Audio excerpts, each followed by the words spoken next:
پرانی قبر سے مردے کا ڈھانچہ اور دیگر چیزیں منگوائیں اور گھر کے بچوں کو گھر سے دور کرنے کے لیے کہا۔ بچوں کو کسی رشتہ دار کے ہاں بھیج دیا گیا۔ اتار شروع ہوا تو حسینہ بالکل خاموش تھی۔ عامل صاحب نے اپنی پڑھائی شروع کرتے ہوئے پوچھا، تو خاموش کیوں ہے؟ بولتا کیوں نہیں؟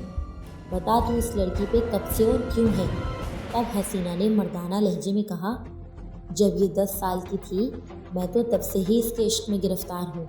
یہ گھاٹ کے سامنے والے درخت کے نیچے آ کر کھیلتی تھی، میں تو اسی درخت پر رہتا تھا۔ کچھ دن پہلے دھوبی نے وہ درخت کاٹ ڈالا۔ میں نے سوچا کہ میں اب کہاں بسیرا کروں، میں اس سے جدا نہیں ہونا چاہتا تھا، اسی لیے میں نے اس لڑکی پر ہی بسیرا کر لیا ہے۔ دیکھ، یہ لڑکی مسلمان ہے اور تو کافر جن ہے، تو اس کا پیچھا چھوڑ دو۔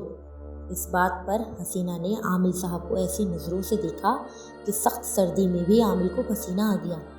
وہ حسینہ کے باپ سے مخاطب ہوا، دیکھو اس پر جو شے ہے وہ بہت ضدی ہے، وہ اس کو چھوڑنا نہیں چاہتی۔ میرا مشورہ ہے کہ لڑکی کو اس کے حال پر چھوڑ دو۔ شاہ صاحب میری ایک ہی بیٹی ہے، میں اسے اس حال میں دیکھ کر دکھی ہوتا ہوں، تو ٹھیک ہے، اب جو ہونا ہے ہو جائے پھر۔ اگلے روز جمعرات تھی۔ عامل صاحب نماز کے بعد پڑھائی کرنے بیٹھ گئے۔ حسینہ کو زنجیر سے آزاد کر دیا گیا تھا۔ اس وقت حسینہ کی سسکیاں اور آہیں وہاں موجود گھر والوں کو اداس اور پریشان کر رہی تھیں۔ اس کی سسکیوں میں عجیب سا درد تھا۔ آخر عمل شروع ہوا۔ اس ضدی جن کو قابو میں کرنا تھا، مگر عامل صاحب بہت پریشان تھے۔ عامل صاحب آپ بہت پریشان لگ رہے ہیں، رشیدن نے پوچھا۔ ہاں بی بی، میں زبان کا پابند ہوں، اسی لیے تم لوگوں کا یہ کام کر رہا ہوں، مگر مجھے انتہائی خطرہ نظر آ رہا ہے، اپنے لیے بھی اور اس بچی کے لیے بھی۔ ابھی عامل صاحب کو پڑھائی شروع کیے چند لمحے ہی ہوئے تھے کہ حسینہ تو بے قابو ہو گئی۔ اس کے حلق سے اس طرح کی آوازیں نکلنا شروع ہو گئیں کہ سبھی لرز کر رہ گئے۔ عامل صاحب کہنے لگے، یہ جن میرے بس سے باہر ہے، میں معذرت چاہتا ہوں، میں یہ عمل آگے نہیں کر سکتا۔ یہ کہتے ہی عامل صاحب نے باہر کی راہ لی۔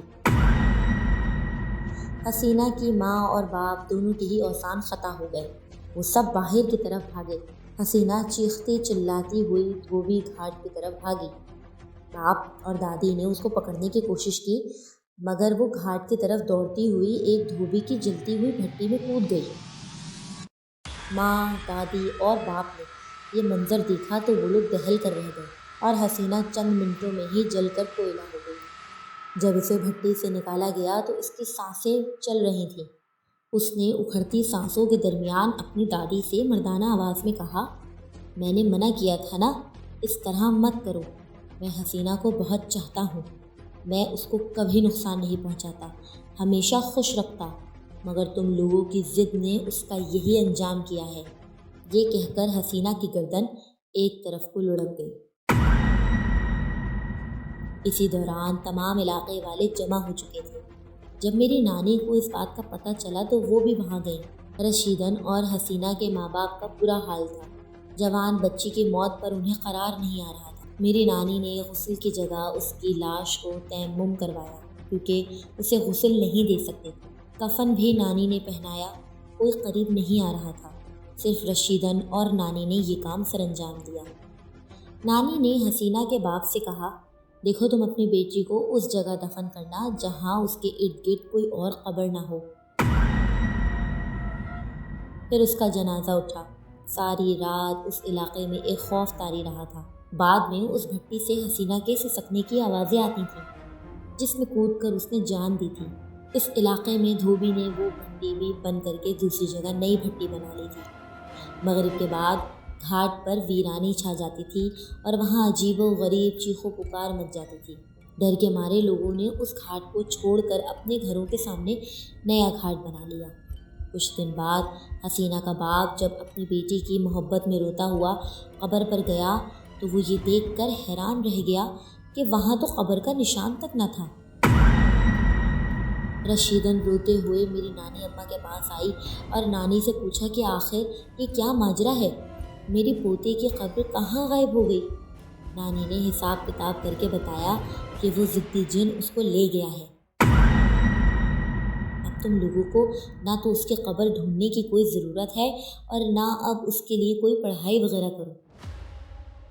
وقت گزرتا گیا۔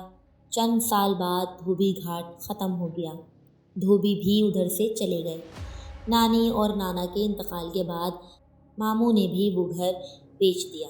یہ واقعہ سنانے کے بعد نانی ہم سب بچوں کو تاکید کرتی تھی کہ سب نماز کی پابندی کیا کرو، باوضو رہا کرو، قرآن پاک کو دل لگا کر پڑھا کرو اور پاک صاف رہا کرو۔ جب گھر سے نکلو، خاص طور پر مغرب کے وقت یا دن کے 12 بجے یا رات کے 12 بجے، اپنے اوپر چاروں قل اور آیت الکرسی کا حصار کھینچ کر نکلا کرو۔ خداوند کریم تمام بچیوں اور بچوں کو ان بلاؤں کے شر سے محفوظ رکھے۔